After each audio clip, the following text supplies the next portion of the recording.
Stanford University. For me, it is a privilege to introduce our speaker tonight, though I truly do believe that he does not need an introduction. I have known Professor Baraheni now for almost 40 years. First time I met him, I was a student, and he was a professor already at Tehran University. He had come to Berkeley, and I was one of those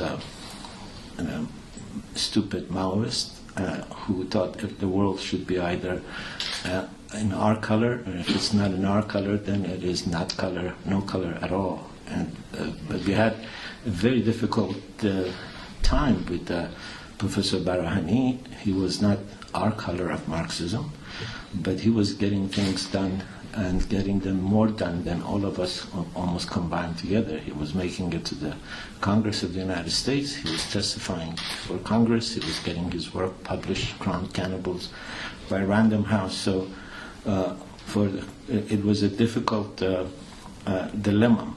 And then, of course, when I had the privilege of starting to work at Tehran University, our friendship began, and it has gone on. And I have run across him in strange places.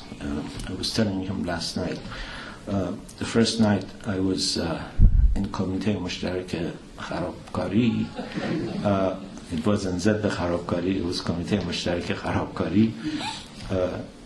Sabati came to the committee to see me, and the first thing he asked me, literally, I'm not exaggerating, he said, have you read what your friend has recently written about us? By then Reza was already in the United States. He had written something about torture in prison. And then when I was doing research for the Shah book, his name occasionally appears in some of these documents as the one person that the Shah is very, very irritated about. There are two people who the Shah is personally very irritated about, who are living in America. One was Khaybar Khan, and this was in 1959 to 65.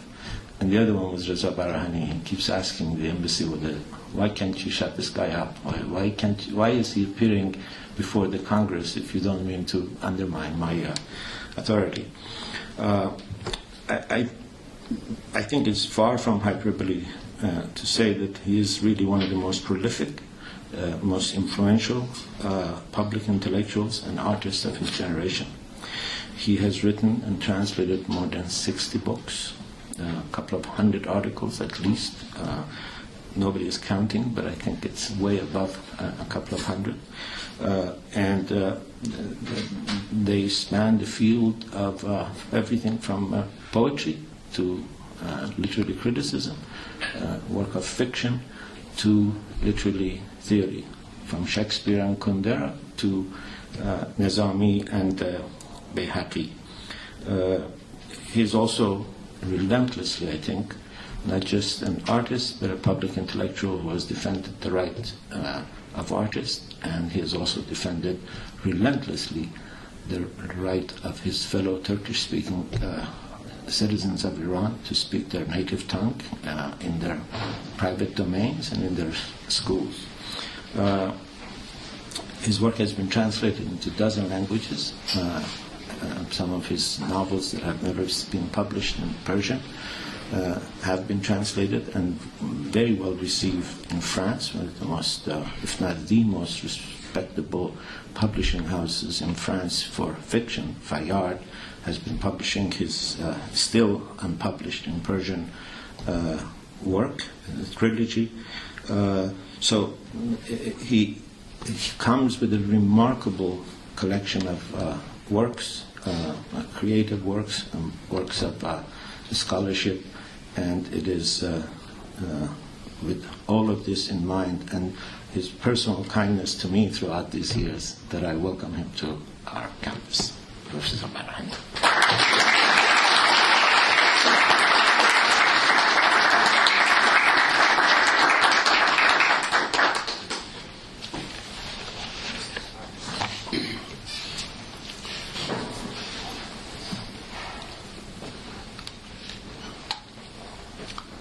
I tell you, it's a great privilege to be here because some of my former, not very friendly friends are here, and that's really great. I remember that some time ago I went to Berkeley and I saw 3 men standing at the door. Before I went in and I wanted to speak, they said we had a few words to tell you. And I said, yes, of course. He said, we were among those people who wanted to throw you out of this very building, and we thought that we should immediately, come and see you and tell you that we are sorry. And I kissed all 3 of them, and I didn't ask for their names because I thought that they would think that I wanted to do something about it. So that is, of course, after so many years, almost 40 years. So, but I've, to tell you the truth, I've regained the friendship of most of the old friends who had great political difficulties with either a position or positions I took or the positions they took. And I'm very happy that we are under the same roof again. This is going to be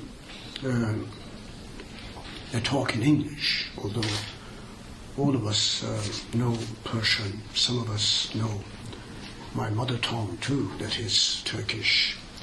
I could speak in Turkish, I could speak in Persian, but I thought that now that I have it in English, I should speak in English. Especially Professor Milani told me that I should do this in English. And I'm taking orders from him.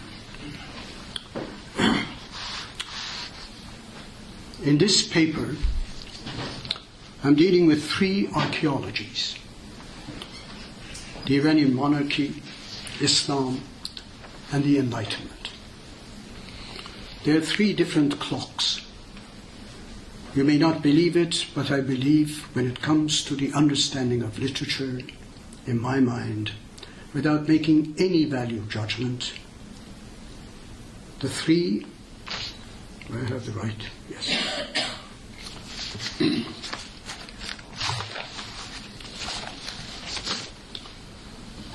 I'm sorry, I have to go back to the sentence I started. You may not believe it, but I believe when it comes to the understanding of literature, in my mind, without making any value judgment, the 3 of them are ticking simultaneously. Although they don't belong to the same historical time, and certainly not directly to my own biographical time.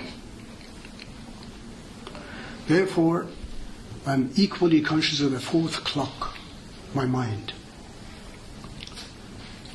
I look upon them as states of mind, particularly as the states of my mind when it comes to defining my understanding of what literature is and applying it to specimens that come to my mind, and the strategies these specimens adopt to hold a mirror to reflect the idiosyncrasies of a mind in these disturbing times.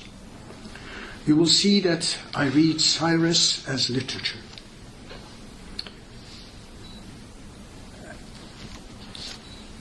There's something wrong with my glasses. You will see that I read Cyrus as literature. Elsewhere, I have read Mahmud and Ayaz as literature, Rumi and Shams as literature, the whole of Ferdowsi's epic and the whole of Nizami as literature. The reading of literature in this manner releases it from the prison house of quantified material rooted in the age of its inception, inaugurating the arrival of qualities of literary beings in an absolutely different historical context, with idiosyncratic phenomena of its own. By archaeology, I mean delving into the roots of a person or a movement to make him or it tick and tick and tick in my mind, more or less as an exercise in a disturbing obsession as a literary enterprise. This is a general description of what I'm going to talk about. I introduced the topic first in a rather schematic talk I gave at the Center for the Comparative Literature, the University of Toronto, in January 1997. The obsession with the theme had been with me for a long time, until I came to the conclusion that I should deal with the matter with a new state of mind. I'm quite aware of the fact that there is something both Borgesian and Foucauldian in the term archaeology. However, the main contention in this paper is neither merely epistemological nor structural. It is rather the deconstruction of an archaeological trinity within the framework of the evolution of Iranian history in mind.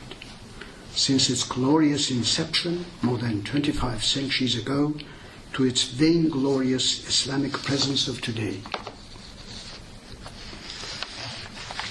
The title of the talk is Bridging the Gap, or Filling in the Precipice, the Poetics of Passage in Contemporary Persian Literature. بستن پل یا پل کردن شکاف، بوتیقای عبور به طرف ادبیات جدید فارسی.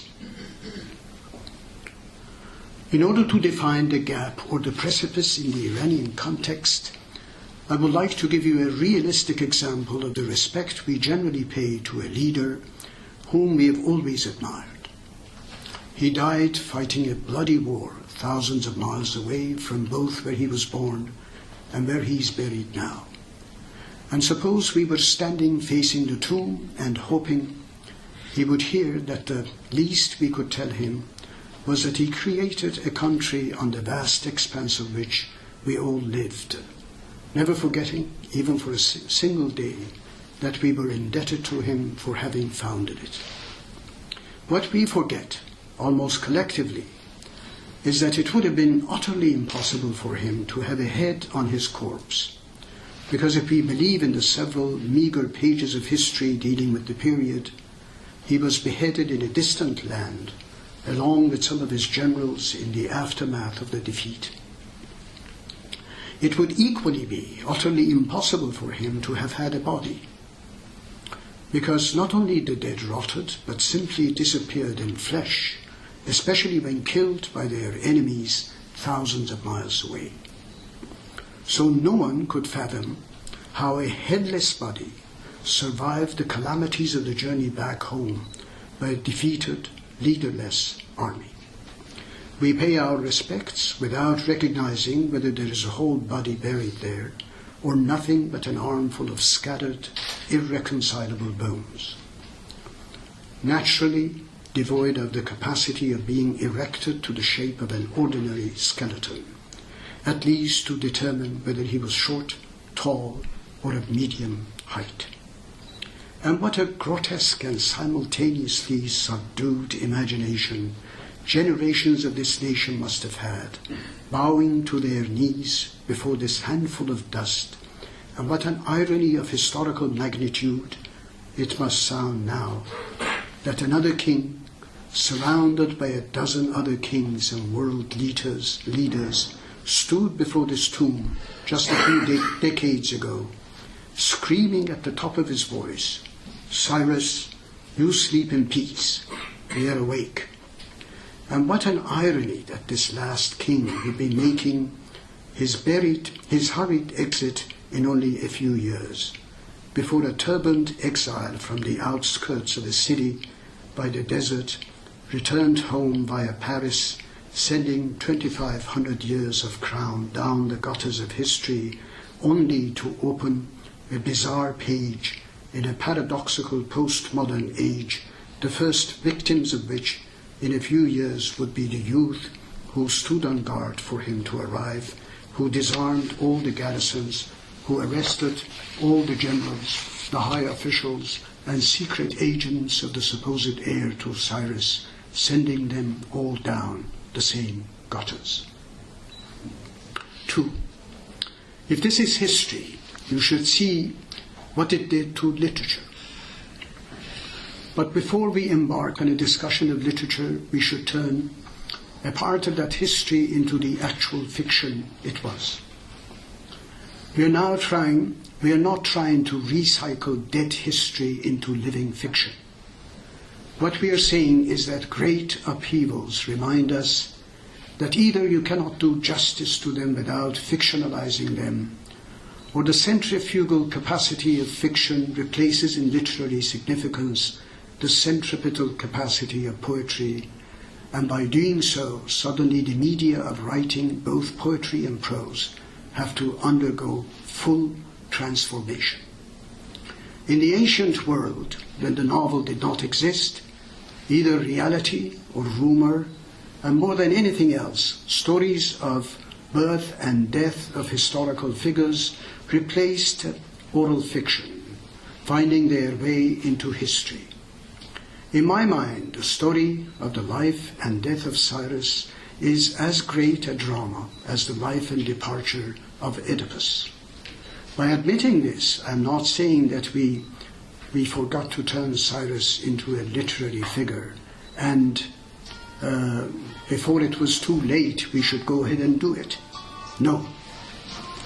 The literary fiction was there in fragments, only nobody bothered to put the scattered fragments together.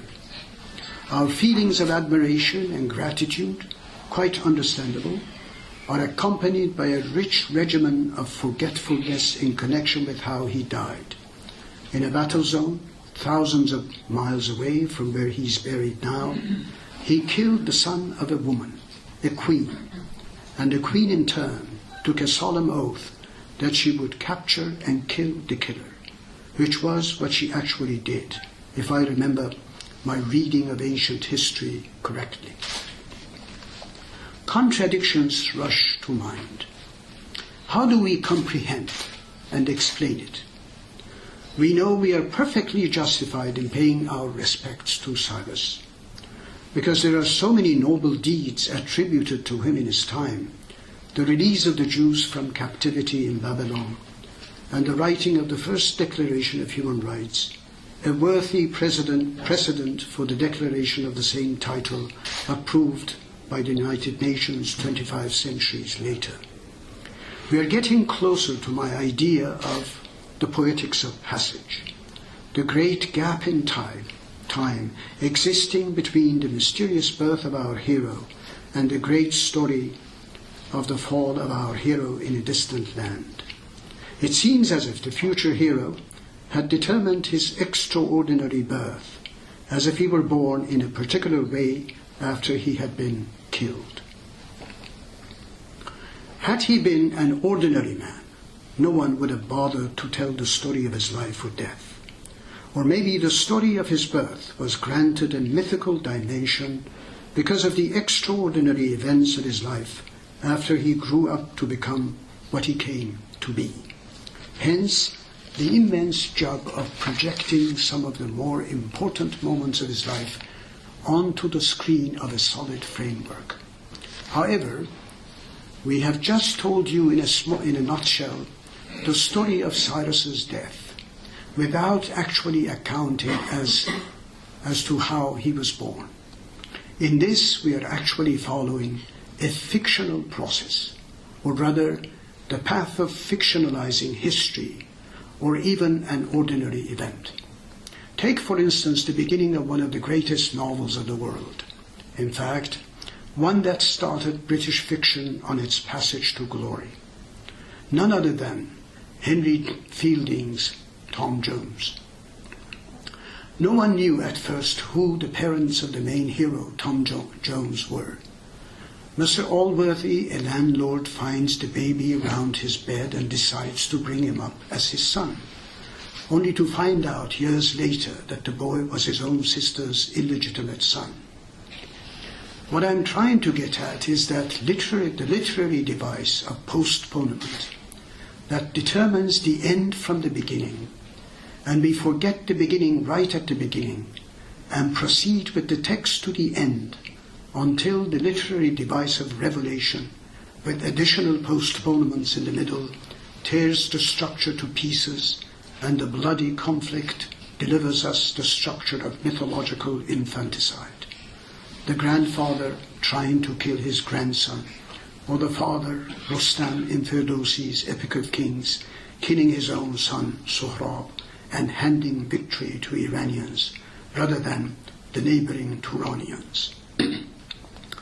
And I find strange similarities between the death of Cyrus by the banks of Siri Darya at the hands of a matriarch, and the death of Sohrab at the hands of Rustam in Shahnameh, the Epic of Kings, as if Tahmine from Ferdowsi's narrative had stepped back a millennium and a half to kill Rustam, who had killed her son.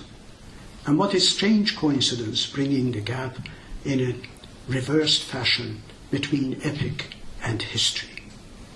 This is what I have in mind when I speak of the poetics of passage, bridging the gap or filling in the precipice. Once you have become a famous painter or a writer, you might write an autobiography later, or a biographical novel, a complete counterfeit to account for causes which led to your becoming what you are. But there are always shrewd people who are watching every step of you, and certainly someone might come along and expose you for what you have made up of yourself. And then you may end up asphyxiating yourself in the shower in your New York apartment.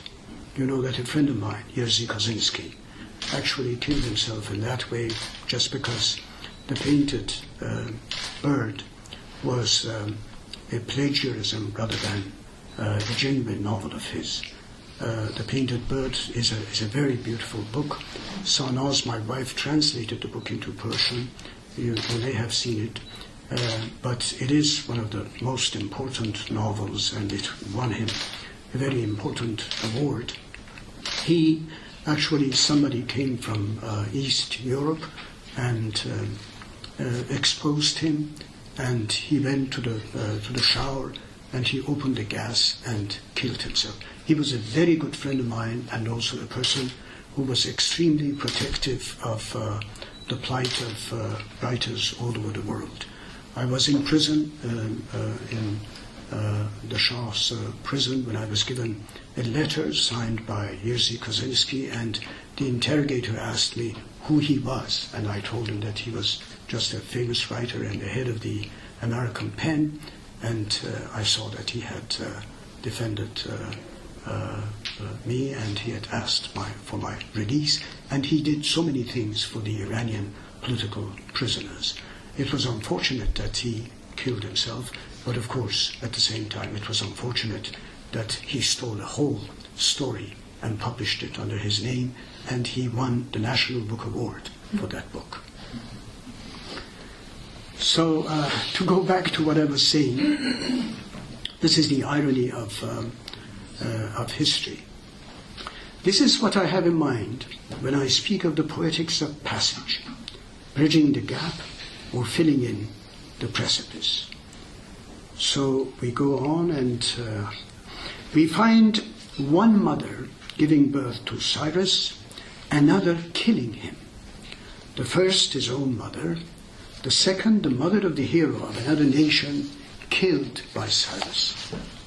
A strange story, a precipice.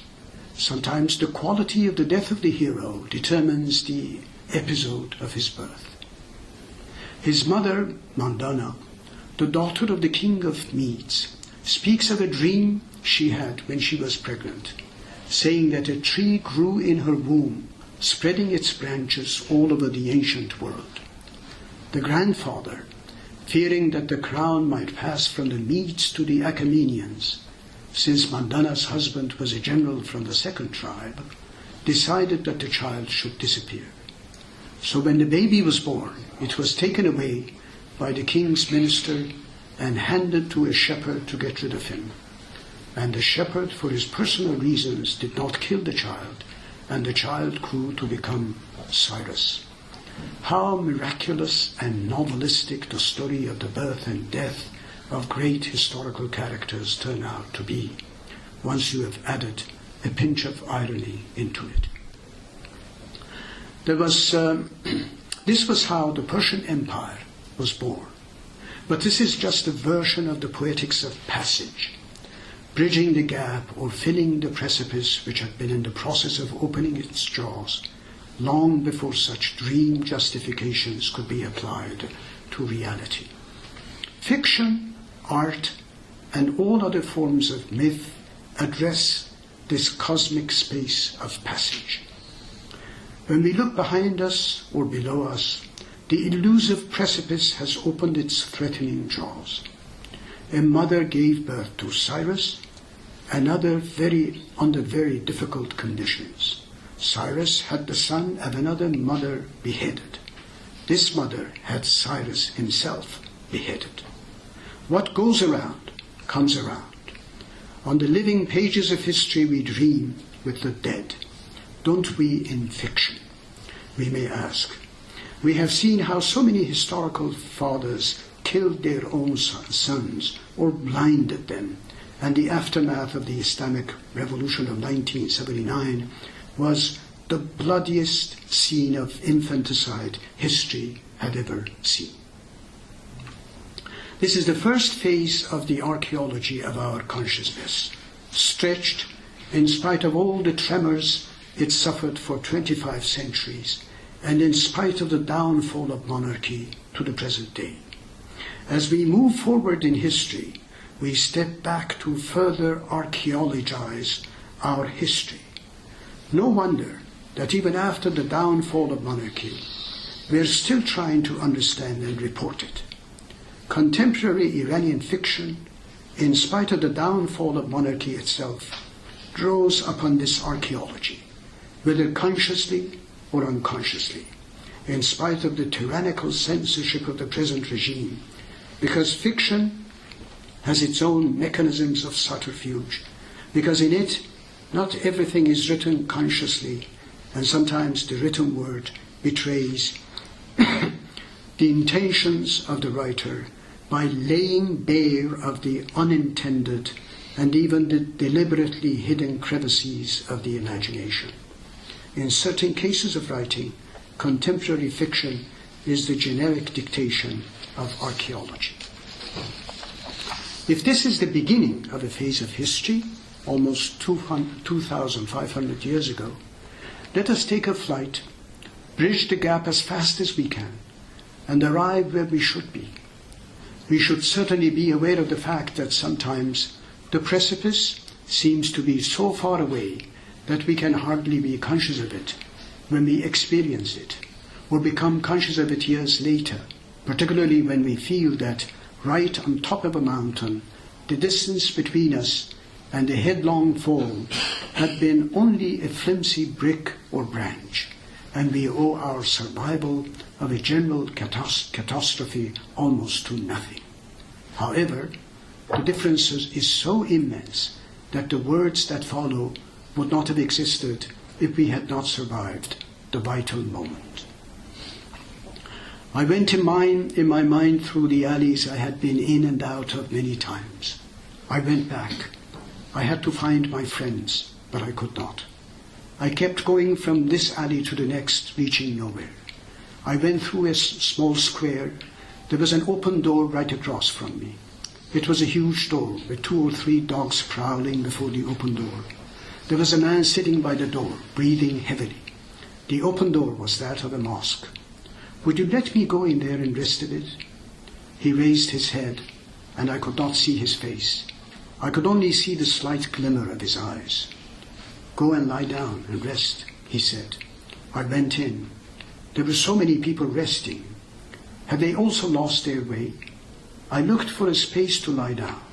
Some of them slept with open eyes, and the glimmer in their eyes resembled that in the eyes of the man at the door. Finally, I found a space and lay down. What was I doing among these strangers? I have friends there, outside, who are now brutally being cut into pieces. But you, son of a bitch, you couldn't find them, and you couldn't find your rifle either. I raised my head, and they all slept, and no one snored. The mosque yard was full of men in sleep. I lay down and I slept. Did I really sleep? When I woke up, it was morning. I looked around. I was wet. Was I so pooped up that I had slept in spite of the rain pouring on me? The rest of the people were still asleep. Then suddenly I jumped up. There was a strange smell. Some of these people had not shut their eyes when asleep. I got up and ran away and up the stairs. The old man was still asleep. I woke him up. He looked up. No, his eyes were different from the eyes of the people in there. Why didn't you tell me that they were all dead? He looked at me with his open eyes, with his sleepy eyes.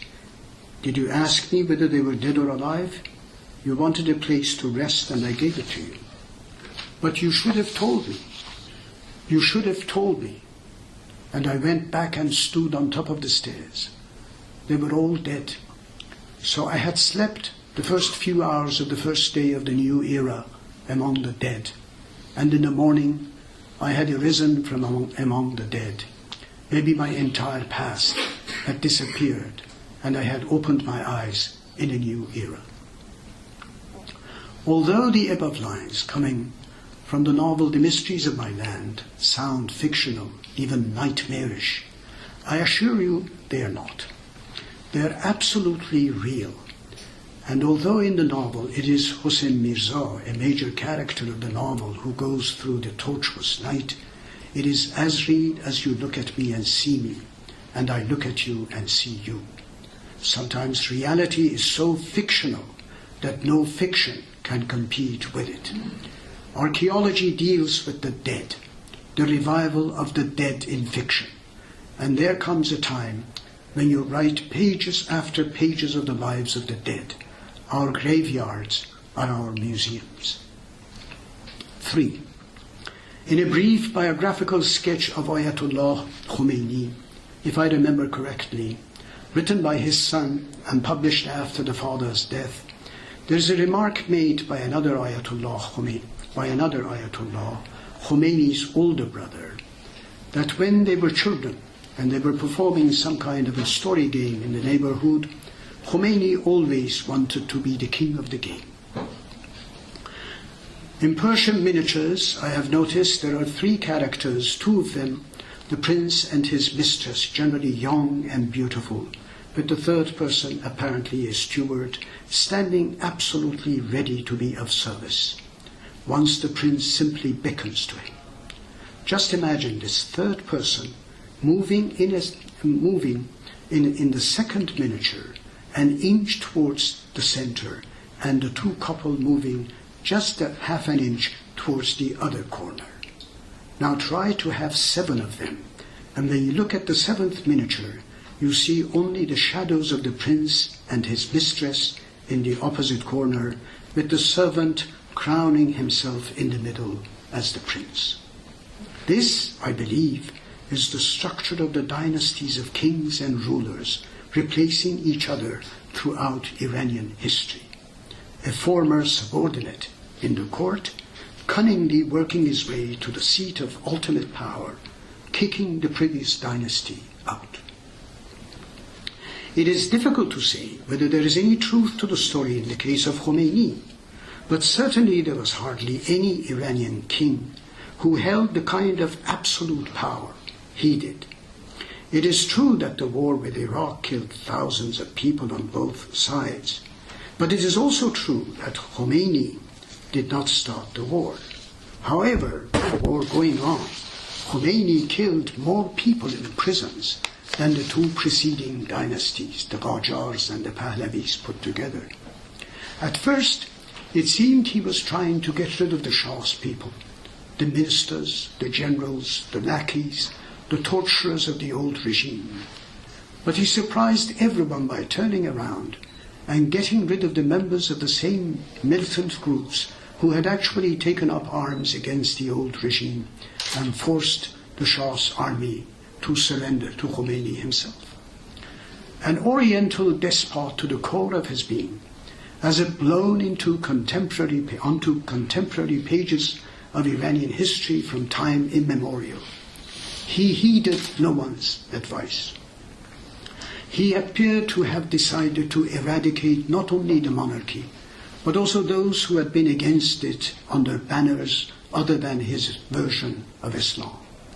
Khomeini thought that those carrying the banners could easily turn against him and his regime because of the vendetta that existed between him and those who had some inkling of democratic aspirations. If the long 2,500-year-old monarchist rule had come to pass because the people of the country had revolted against it, handing Khomeini all the authority, now he was going to introduce his own image of authority by ushering in his own version of Islam, even if it had been right from the beginning against the aspirations of the people who had revolted to oust the Shah. Something resembling a de facto animosity had always existed between the monarchy and the clergy from the beginning, as well as some kind of similarity as you find generally between dictatorial twins of opposing views. However, the image of the mullah in the ironical pieces written before the constitutional revolution to the days of the Islamic Revolution had been a permanent presence. Now, this image could not be spoken of in any derogatory tone unless Khomeini and the people in his command took on themselves to speak of a particular clerical in negative terms. Now, a reinvention of the history of the country had to be made by wiping out one calendar and replacing it by another. History started now, not 2,500 years ago, but much later, with Islam, and 1,400 years ago. A gap, a precipice of 1,100 years existed between the two. Monarchy was gone. Long live Islam. And since the West had been an ally of the deposed Shah, and the USSR was a communist state, Khomeini's slogan was, neither the East nor the West, the Islamic Republic. From the famous slogan, the word Iran had been deleted, and only the Islamic Republic retained, defying both the East and the West. In other words, defying the revival of the ancient past, rejecting a communist future, as well as a state built on the basis of its Western counterpart, both its distant past and its present and future. If the Shah had tried to revive the so-called ancient glory by gathering world rulers before the tomb of Cyrus in Persepolis and crying out to him, "Cyrus, sleep peacefully, I'm awake," Khomeini dumped the phantasmagoria into history's dustbin, introducing a slightly modest nomenclature, and the country had to change gear from 25 centuries of monarchy to 14 centuries of Islam of the Shiite sect. The ritual of adaptation to the new gear took place in the speech he gave in the cemetery of Behr Sahra in southern Tehran upon his arrival in the capital from Paris. "I will deal a blow into the mouth of this government. I will appoint the government." Khomeini's literary followers immediately hatched up a pen branch of their own, without having any authority from the international pen, publishing their books, acting at the same time as censors of the Ministry of Culture and Islamic guidance for all books to be published by anyone in the country, and even penning polemical articles and books against writers who had their independent characterization of the past and the present. 4. Deeply loved at first by people from all walks of life, particularly upon his arrival in Iran, Khomeini's words in the cemetery were hailed as the opening chapter of an era against authority. People did not recognize that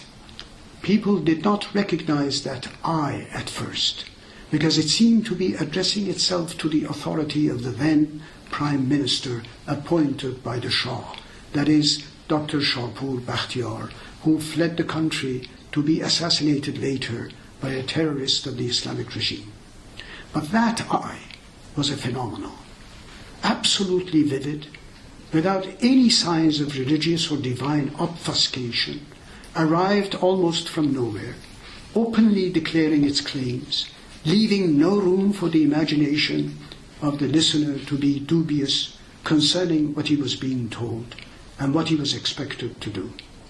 It was adequately conversant with Khomeini's Poetics of Passage, without an iota of compunction in declaring that the 2,500-year-old monarchy was gone and the 1,400-year-old Islam, Khomeini's own version of it, had stepped in, and every man and woman, young and old, had to fall in line.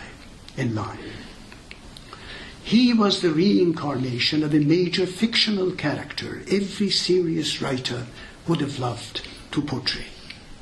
He absolutely relied on the spectre of blind convictions the old educational system had failed to dispel, because dispelling it would have been interpreted as a dagger into the heart of monarchy itself, the king being God's shadow and the Ayatollah overthrowing him being the symbol of God. Since almost everyone in the country had been kept in the dark by the censorship of the old regime, it had been difficult before the revolution to know who Khomeini was and what he represented. The Shah's suppression of Khomeini's name and ideas of government had prevented the people from having access to his vision of Islam and government. Khomeini must have been overjoyed that the censorship practiced during the Shah's time had kept everybody in the dark about Khomeini's version of Islam. In fact, the Shah's censorship was responsible not only for his own downfall, but also for the ignorance of the people as to what Khomeini thought, and particularly his book, Velayat-e-Faqih, which studied carefully, was even a worse version of dictatorship. Even some of the members of the Writers' Association of Iran, who had championed unhampered expression of thought, paid Khomeini a visit, and when the word democracy was mentioned inadvertently by one of its members, Khomeini immediately took objections to it by mentioning Islam, lest the misunderstanding may lead to confusions in future.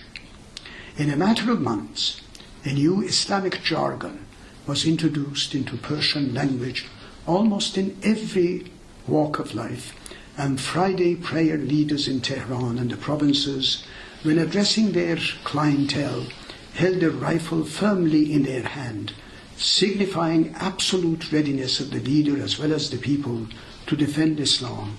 Perchance an unknown enemy dare challenge the clerical authority.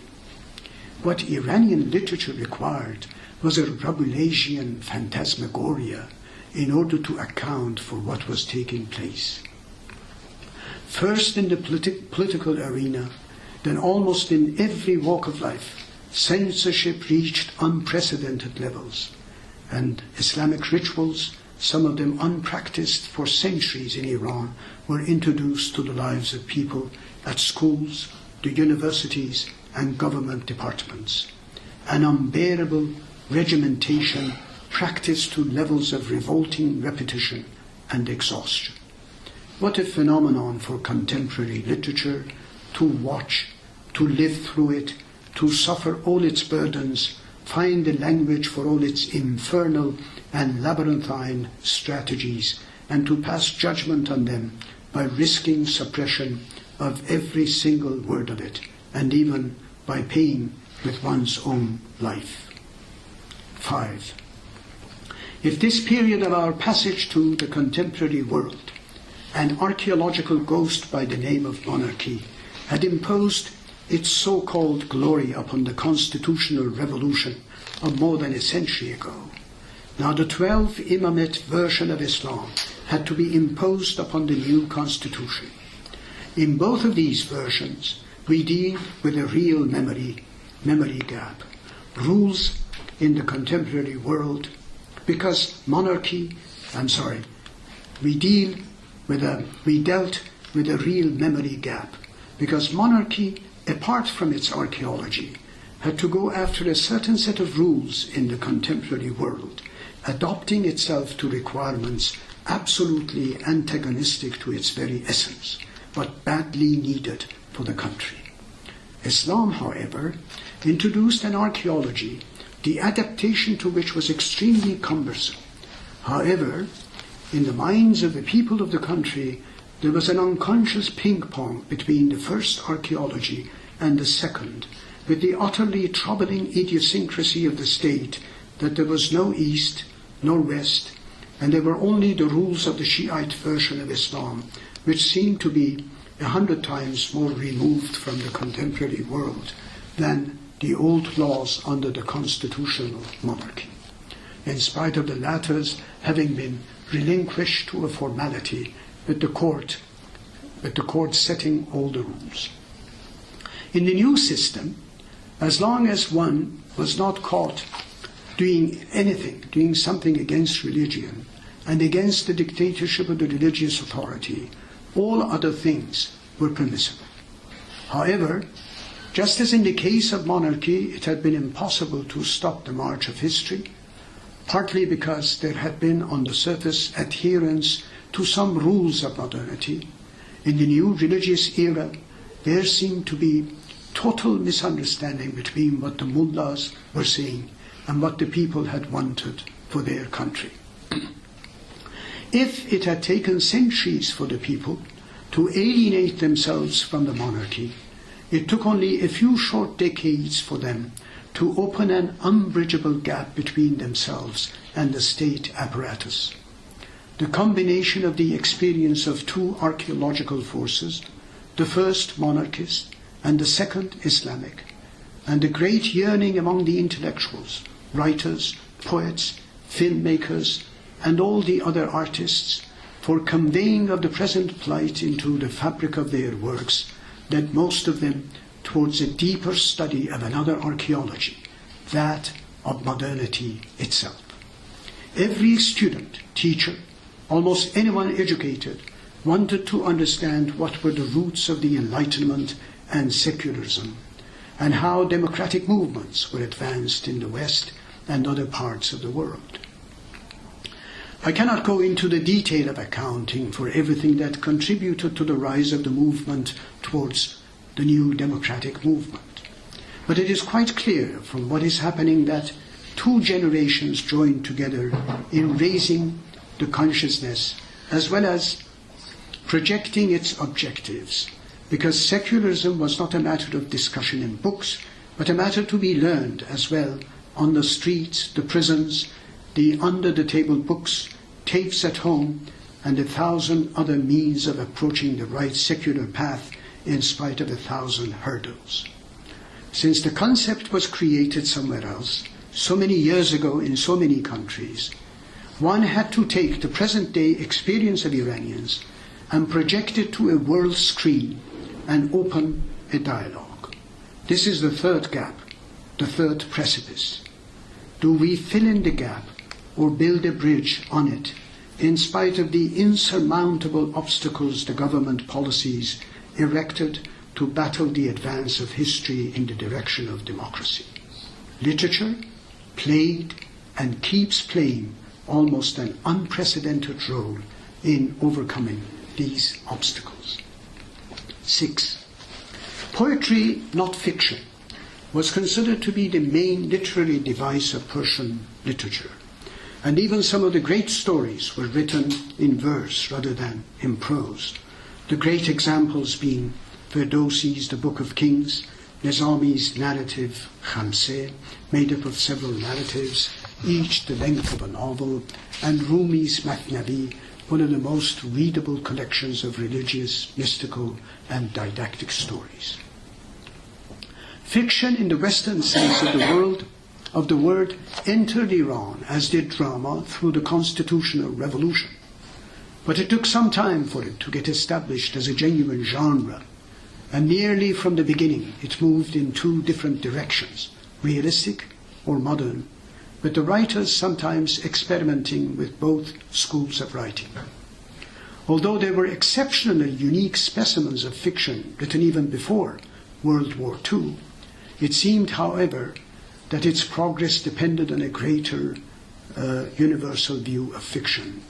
And this was provided through the 60s and the following decades by specimens of serious translations of works of fiction, as well as the opening of the literary dialogue in the country through criticism, both in theory and practice, written by Iranians themselves or translated from Western languages.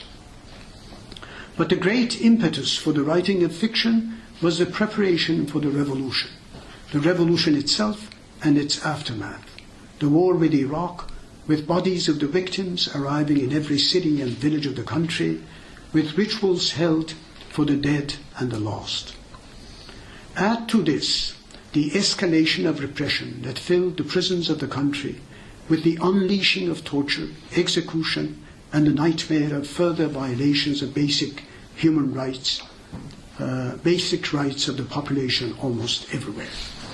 This was compounded by the violation of the rights of women or the rights of those political groups and parties who expected more freedom and were not getting it. And imagine what happened in literature, what happened to literature itself in the circumstances. For the first time in Iranian history and the history of Persian literature, in spite of the heavy burden of government censorship, fiction reached the standard of a dominant form, replacing poetry as the archetypal genre of literature which had dominated Persian letters for more than 1,000 years. And this fiction, if translated properly, could easily compete with world fiction. The revolution was called Islamic, and although it seemed to be so on the surface, something deep inside had changed. And it was not the change of a calendar. Something as ancient as the Iranian monarchy had collapsed, and with that the pillars of absolute concepts of time had fallen. Poetry, the archetypal image and form of Iranian literature, considered to be timeless in the old days, could not have the stamina to face such a colossal transformation. Just as prose had introduced itself as a medium that could present more of the dynamic upheavals of the society during the constitutional revolution, the new revolution, much more dynamic than the previous one, needed far greater means of description, long stretches of narrative, and everywhere you looked there were people, particularly in the cities, whose dynamic affairs made them potential characters for long stretches of fiction. The challenge of the new revolution could not go unheeded, because not only the revolution had taken place before the eyes of millions of people, the spirit of change had brought about a new linguistic fervor, a new terminology, or rather terminologies, for every walk of life. And although not all the changes, even from the early days of the revolution, were looked upon positively, as if everything had to be taken with a grain of salt, images and stories pouring into the consciousness of writers could not possibly portray all the manifestations of such an upheaval, as if you had to imagine this robust upheaval further in terms of literature to do justice to what had happened or was happening. What I am getting at on literary terms is that the revolution brought a literary revolution in the generic dominance of Persian literature, with fiction replacing poetry by overthrowing its static element and by replacing it by the dynamic capacities of the narrative phenomenon, with special emphasis on the fact that a new revolution was underway because this kind of colossal outbreak of repression, war, death, torture of men and women and even children, and the outrageous attitude of the authorities needed lengthy and detailed treatment, formally, stylistically, and artistically. Otherwise, efforts to relinquish this mission to centripetal forms would be a betrayal of what had happened in Iranian history. In most of the forbidden themes, the writer of fiction could not openly declare his position dialogically, but you could always rely on the lack of the sophistication of the censors, which led at times to cumbersome obscurantism. However, if studied carefully, the reader could see that the mechanism of censorship spoke through what was being said, through the style of saying, rather than what was being transferred through the actual content of the story.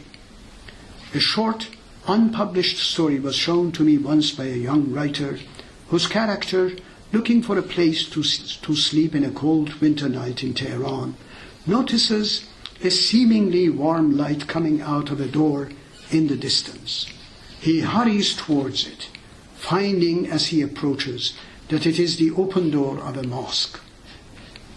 Under ordinary circumstances, one would immediately walk in, take off his shoes, and join others to simply stay away from the freezing night. However, he takes a very strange position. He stands across from the door, refusing to go in. He takes a strange position. He stands across from the door, refusing to go in, with the consequence that he simply freezes to death rather than going in. The story opens a third untold space. It certainly is not the rejection of the mosque itself. It is not the rejection of life and the acceptance of death. It is simply the rejection of life under a regime that pretends that the mosque represents it. And the character of the story simply demonstrates the fact that even death will not prevent him from taking a position against the symbol which the regime pretends at this moment in history represents it. And through it, the mosque, all the atrocities of the regime in the name of justice and religion. 6. You have to realize that I am not passing judgment on the revolution.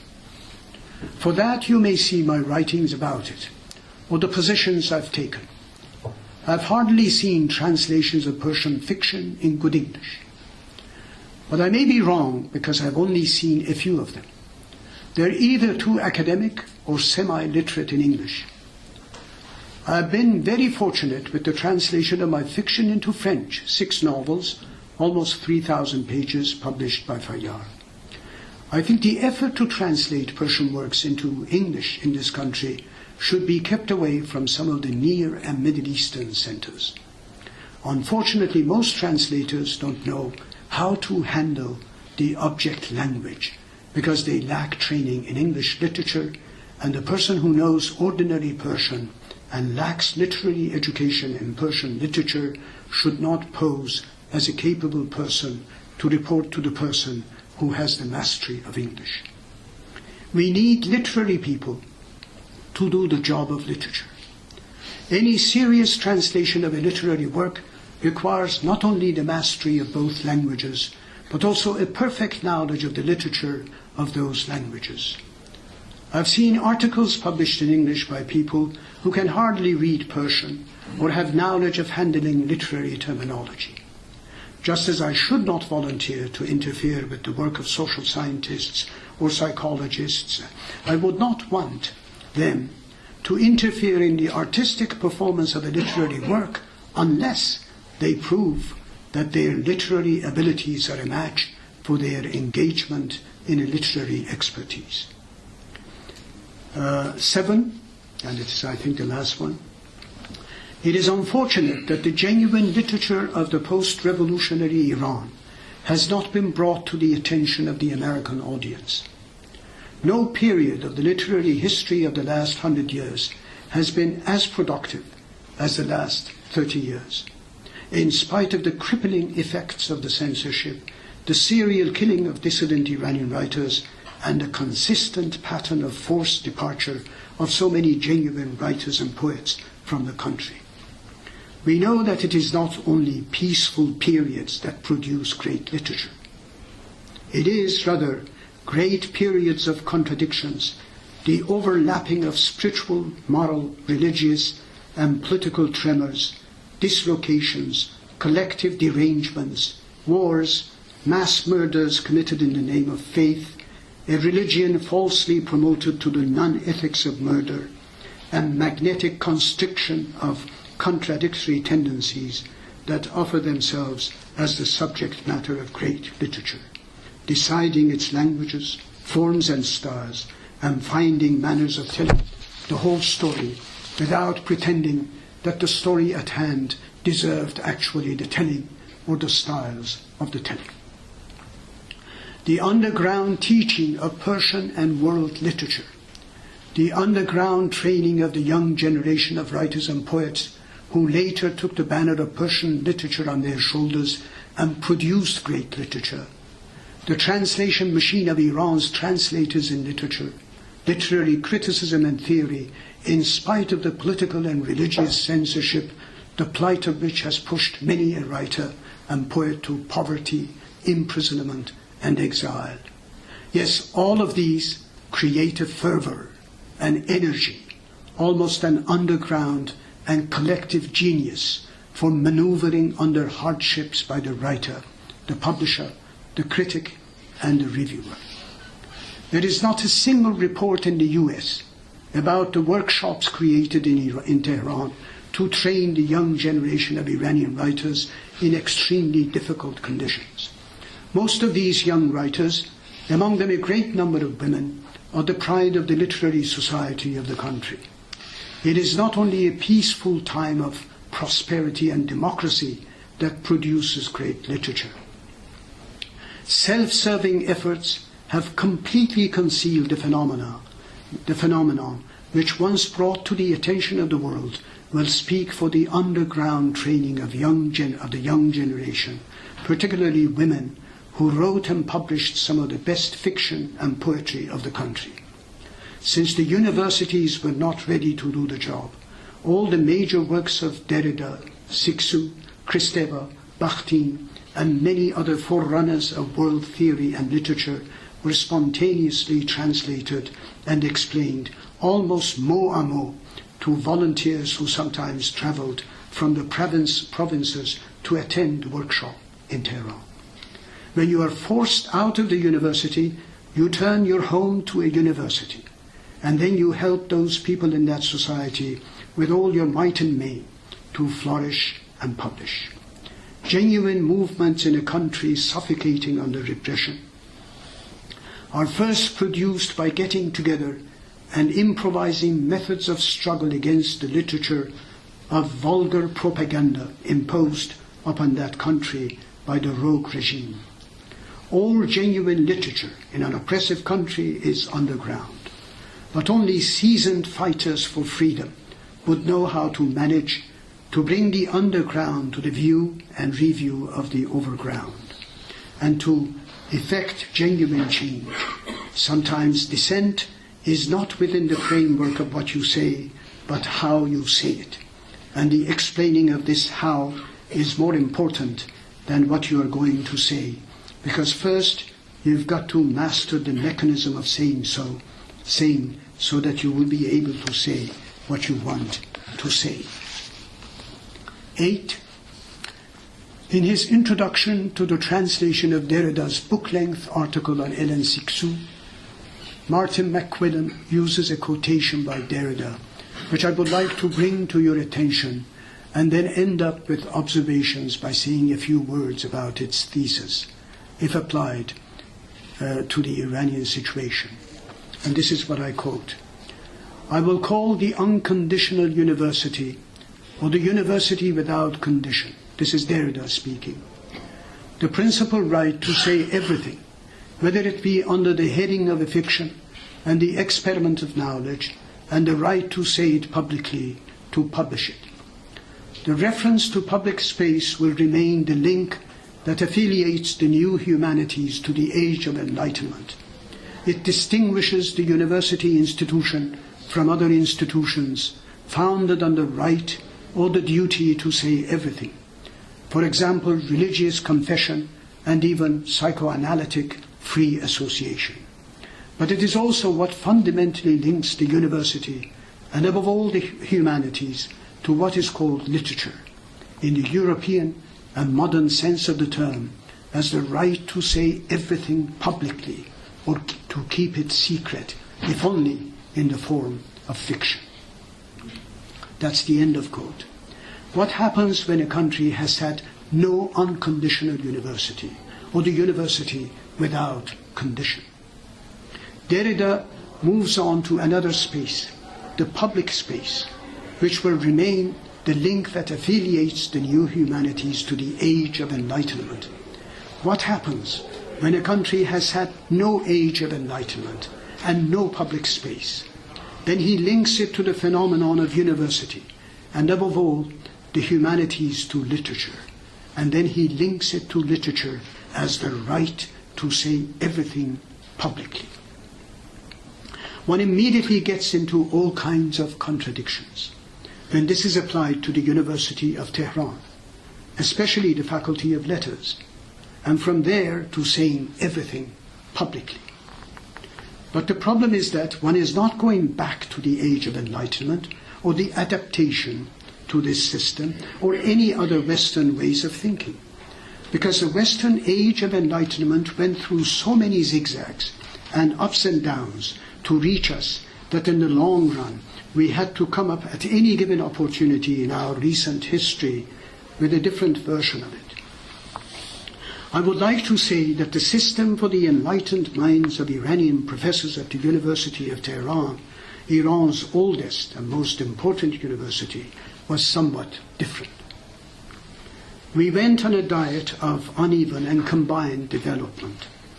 The head of the English department, who happened to be also the Shah's poet laureate, had decreed that English literary criticism ended with Matthew Arnold. I taught modern criticism and modern works in English and wrote modern works in Persian. And most of the people we hired in the department taught 1 or 2 classical courses, but the emphasis was on modern literature. In fact, the two of us know almost all the people who were hired by the Department of English. What we did was the exact opposite of what Persian professors did in their department. They were downstairs and we were upstairs. They were teaching all the classics, only the reading of it. In other words, they were giving only the meaning of the words. No literary analysis, no literary appreciation, only just, I'm sorry to say, bullshit, compared with real appreciation of literature. They were doing that, and they are still doing the same thing. But upstairs, it was completely different. There was the French section, the German section, the English department, which was one of the biggest departments, and most of the people who were hired, they were teaching mostly the 19th and the 20th century literature. So some of the modernity actually came from such circles. And most of the people who were hired in the departments, I told you about it, what we did was the exact opposite of what Persian professors did in their department. They never taught the modern and contemporary literature of the country. They never taught Nimayushij, they never taught Hidayat, none of those things. They never taught modern literary criticism. Foreign languages of the universities were the bastions of modernity, and Persian departments the stronghold of classical Persian literature, but not in the actual critical appreciation of works, rather in the reading and paraphrasing of the text. The Iranian way of teaching classical literature in the Persian departments is you actually give the meaning of the text, no literary appreciation, as if you were reading a difficult history book. So some of the words were difficult, and you only explained those difficult words.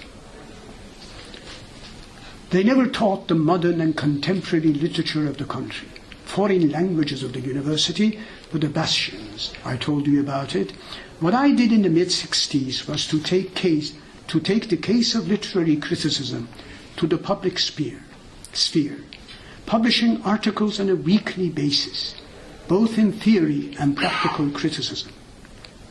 After the revolution, when I was fired from the university, we started our nights of reading in writers' homes, and one day, suspecting that underneath our apartment there seemed to be an open space, my wife and I started digging into it through the parking lot and found, to paraphrase Derrida's words, an open space to which, after minor repairs, I invited the members of my literary workshop later,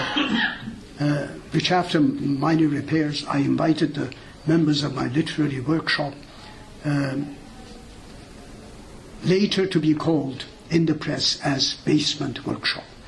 My wife, we went downstairs, and she just raised her fist and, knocked on this wall. And we saw that behind it seemed to be completely empty. So he told me, get the pick, kolango vardı biyar. And then I just made a hole on the wall. And then we extended a very long pole into that thing. I think you came and saw the place, Mr. Bezai. You have seen it. We extended the thing in there, and we found that under our house there was almost a house that was completely empty. We turned it into the literary workshop, and we used it as a literary place. So we called it Basement Workshop. I'm proud that some of the young men and women of those days are the most famous poets and writers of the young generation. And in this subterranean fashion, we dug a tunnel to the open space of literature, one night for theory, another night for creative work. And at the end of the month, readings by outstanding poets, novelists, and translators for the people of the workshop, with a large audience who stood listening at the parking lot.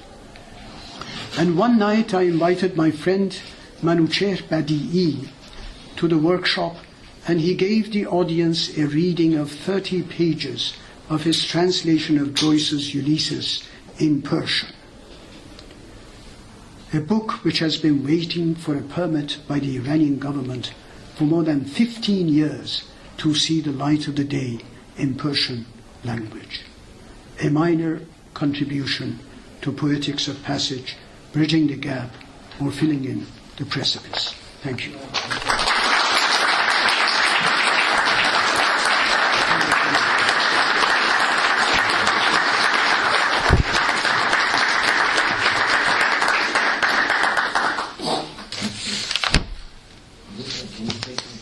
You have some time for some questions? A few minutes? Yes.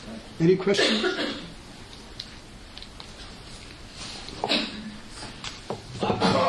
Don't ask difficult questions. Just simple, You were complaining about the downstairs, about the classical, teaching only class, only reading and translating, that's all. Don't you find it in the psychology of Iranians too that they stay in the past and they don't think for future? This is an endemic problem with Iranians.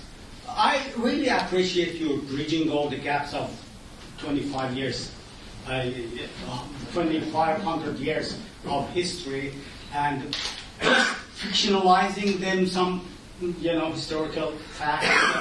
And I see, this is really a work that you have done it, because you're in your own way. You are a historian, you are a literary critic, you are a poet, you are a writer, you are fiction writing. I'm everything almost. So this is what you have done, and it's excellent. Really, I think everybody enjoyed it, and thank you very much.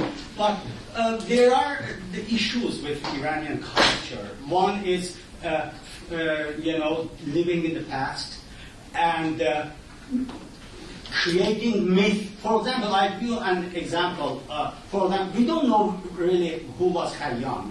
If you read Furugi's version of Khayyam, Elbel Khatan's version of Khayyam, or Saad Hidayat's version of Khayyam, they have always classified, okay, these 32 quatrains belong to Khayyam, but this is, but when we go back, we see that after Khayyam's 200 years of Khayyam's death, only there were 2 quatrains in the Arabic language. and they were not in Persian. Everybody has come up, with, in order to complain about the authority, the pietism, and all that. They compose their own words, and they said they belong to Khayyam. We know Khayyam as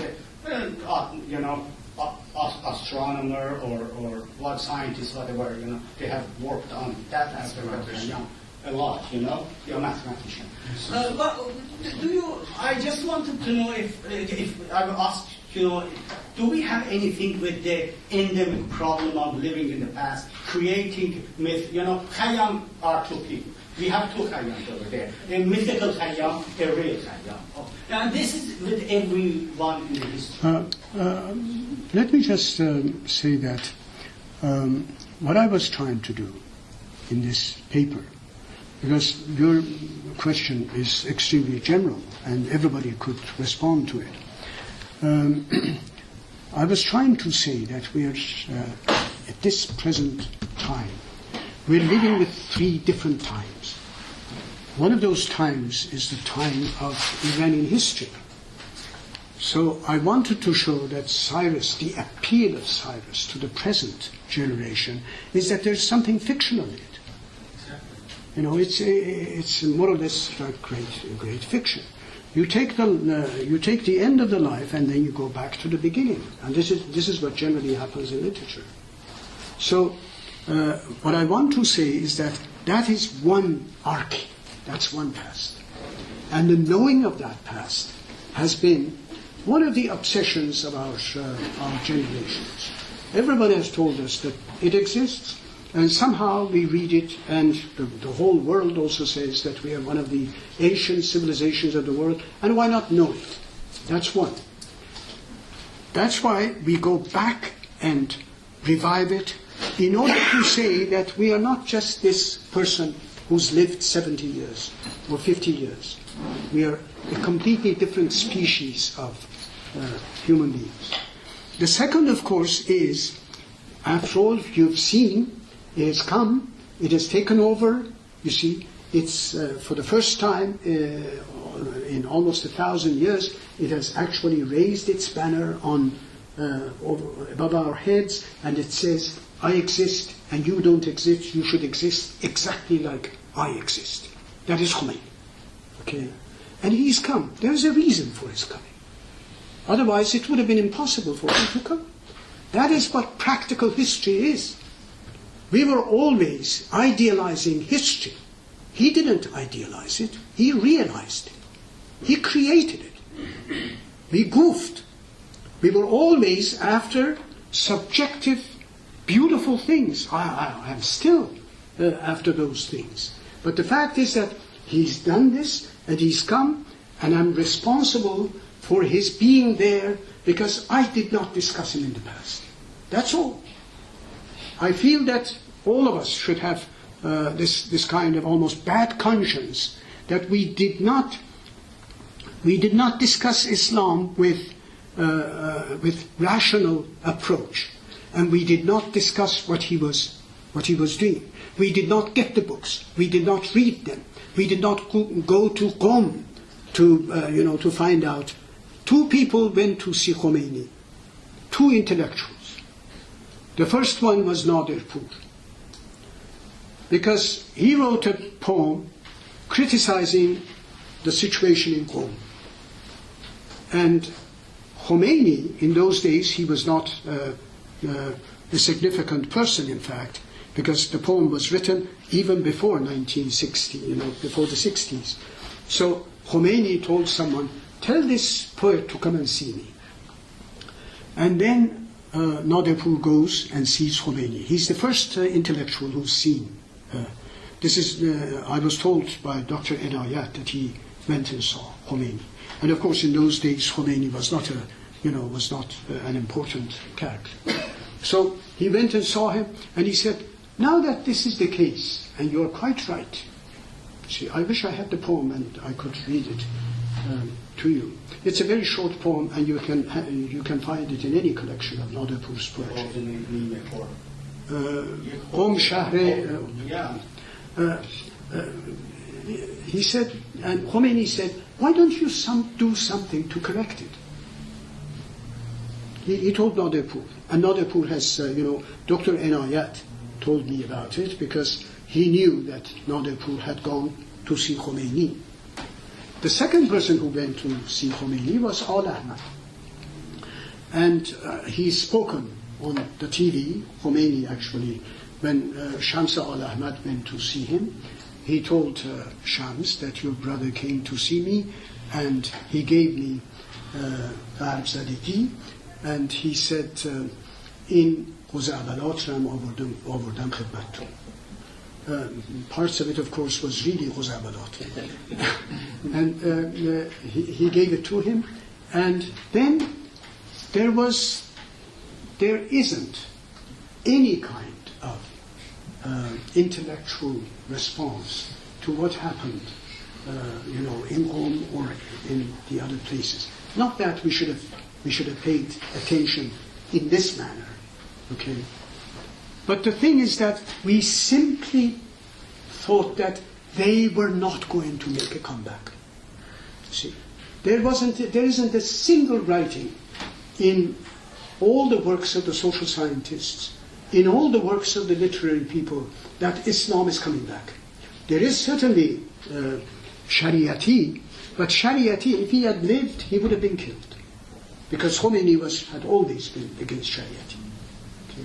So the understanding of one of the greatest phenomena by the Iranian intellectuals, the closest was what Al Ahmad wrote. That's not that is considered to be genuine, because I don't think that Al Ahmad himself could understand all of those things. But he came from a religious family and he knew some of the difficulties and so forth. So what I'm saying is that literature has done this. If you read The Blind Owl, I think that The Blind Owl is a condemnation of Khomeini. Because when you look at Piremard Khenzer Penzeri, the first part and the second part. In the first part, he's the great figure who's in love with a woman. The second, the woman is a prostitute. Okay, you have, on the one hand, you have the ethereal woman, and on the other hand, you have the prostitute. The real Iranian woman doesn't exist in Boufakour. That I think is a religious type of woman. That is either completely pure or a prostitute. In between, the objective woman doesn't exist there. Okay? It doesn't exist there. The portrait, it's either a very bad novel like Shohar Khanum, see, or an excellent novel like Boufakour, but at the same time either idealized or completely demonized. Okay, it's either she's an angel or a prostitute. See, and in between you don't have it. You don't have anything else. See, and of course The Blind Owl certainly is a masterpiece, and the ideal woman for most of us is the first woman. See. Okay. Yes, please. This question is hypothetical in a way.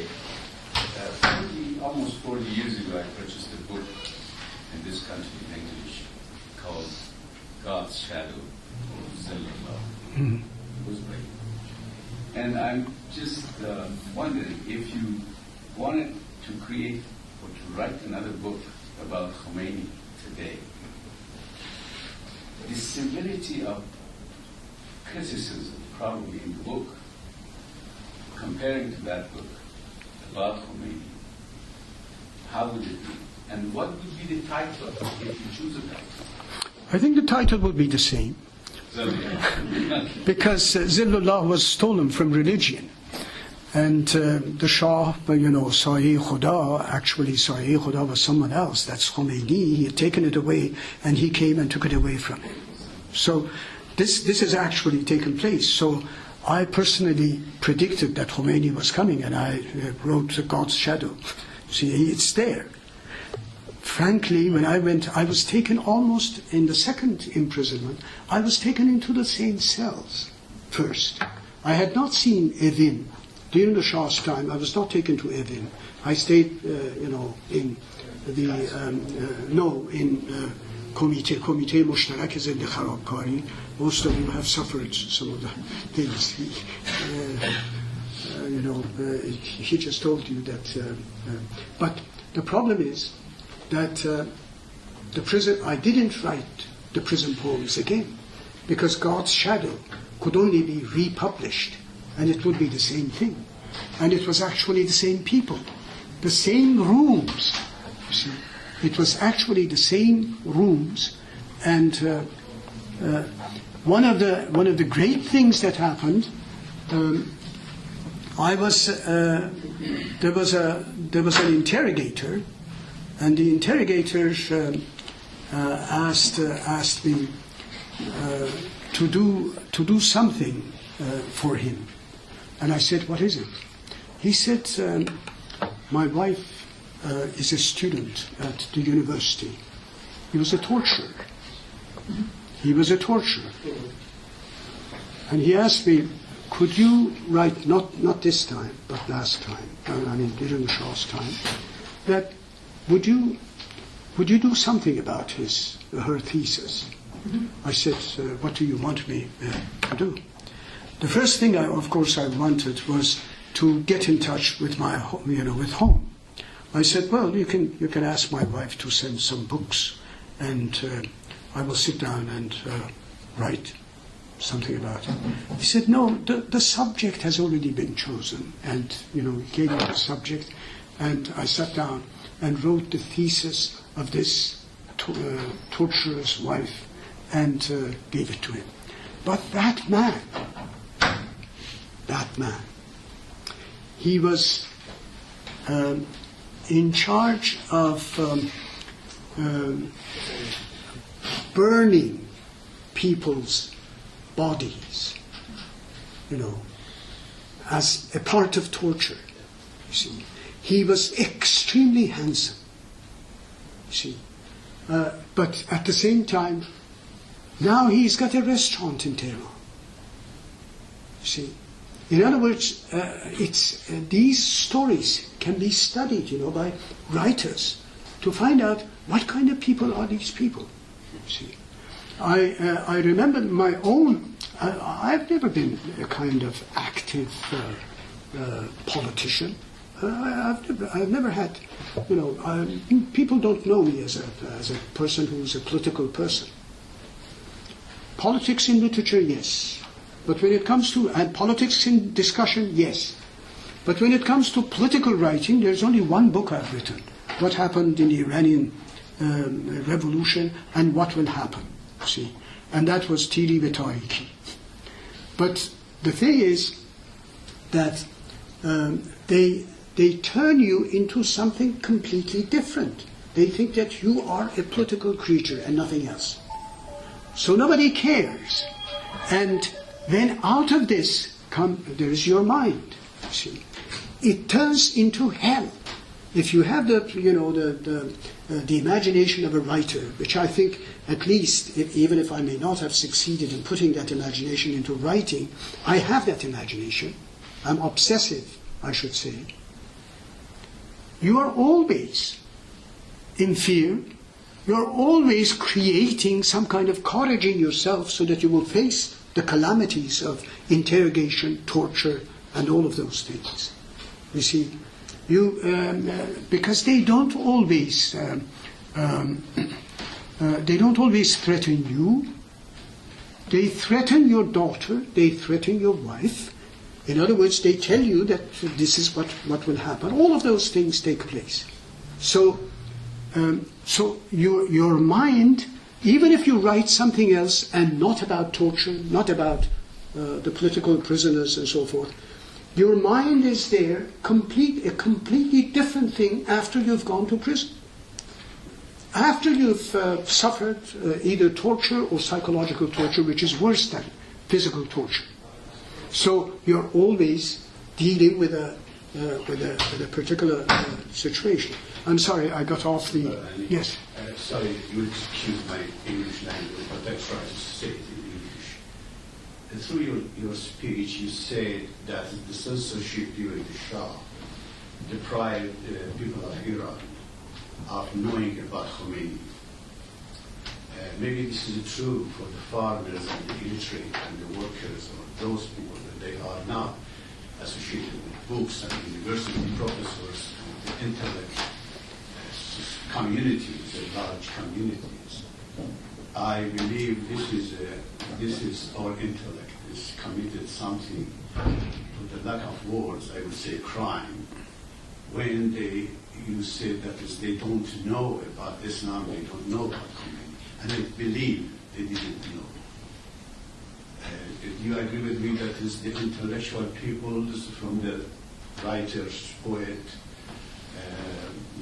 thinkers, whatever, they had a bad misunderstanding of Khomeini, misunderstanding of Islam, and if in the Tehran street, those illiterate people, emotional, zealous, religious people, is walking the street, I'm not going to blame them. But what do you think about those thinkers, writers, that they walk in the street, not knowing what is Khomeini and what is Islam? I'll ask you a question and then I'll answer that. Have you ever seen any mullah like Khomeini? Any akhund? Yes. Have Thousands and millions. No. Have you seen anyone like him? Like Khomeini.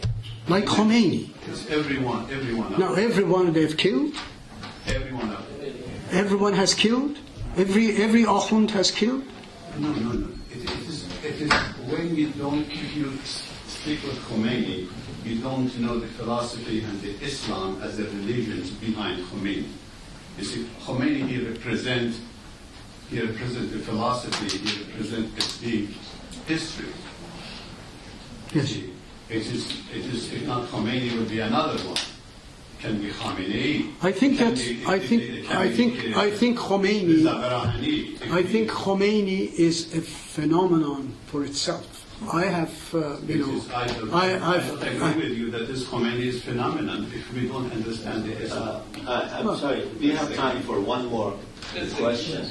Unfortunately, the person who's responsible for the equipment needs to pick it up. That's the gentleman who was. And they were supposed to pick it up at 8 o'clock, but I told them we'll take another. So let's have one more. خانم پارسیپور. من فارسی میپرسم برای در نگاه آدم‌ها شما ارتباط برقرار می‌کنید بین نژاد آریایی و تاجیک آدم‌ها. یعنی یه نژاد دارن همشون میتونن چرا؟ چنین چیزی من تو کتاب یادم میاد یه نقی بین نژاد آریایی من درباره نژاد آریایی در سراسر کراند کانوس کوچکترین اشاره‌ای ندارم. مثلا قبول داریم نژاد به اسم آریایی هست؟ من کاری ندارم که من درباره سوال ایشون جواب میدم. 2500 سال میخواد آدم خار بوده. نه من یه هم چیزی نگفتم. من معتقدم که بعد سلطنت هم به همون اندازه کشتار کرده، خیلی هم آدم کشته. من هم سلطان محمودشو میگم، ببین در حدود 1100 سال آدمخواران تاجدار از نژاد خود من بوده، ترک بوده. تمام حکومت بعد از اسلام من از این اشتباه نمی کنم که بگم که تمام سلطنت ایران در اختیار آریایی ها بوده، به دلیل اینکه تمام تقریبا بعد از اسلامش یا اعراب بودن یا بعدش ترک ها بودن، 1100 سال حکومت کردن و در عین حال به رغم این که ممکنه که خیلی ظلم و بدبختی و فلان اینا آورده باشن، ولی حقیقتش اینه که اونا اجازه دادن که زبان فارسی این رشد رو داشته باشه، که در حالی که هرگز کسانی که حکومت رو به دست گرفتن و از دست اونها گرفتن به هیچ ترکی اجازه ندادن که زبان مادری خودش یاد بگیره. این واقعیت. 1100 سال 1200 سال از زمان غزنویان حکومت در اختیارشون بوده. درخشانترین چیز ادبیات دوران دوران به اصطلاح خراسانی همش ترک‌ها حکومت کردن. دوران سعدی و حافظ اتابکان فارس بودن، اتابکان به اصطلاح فارس منتها همشون اتابک بودن. من کی گفتم که آریایی ها آدم خواهن؟ با این حسن ختام که آریایی آدم خواه نیستن. For more, please visit us at stanford.edu.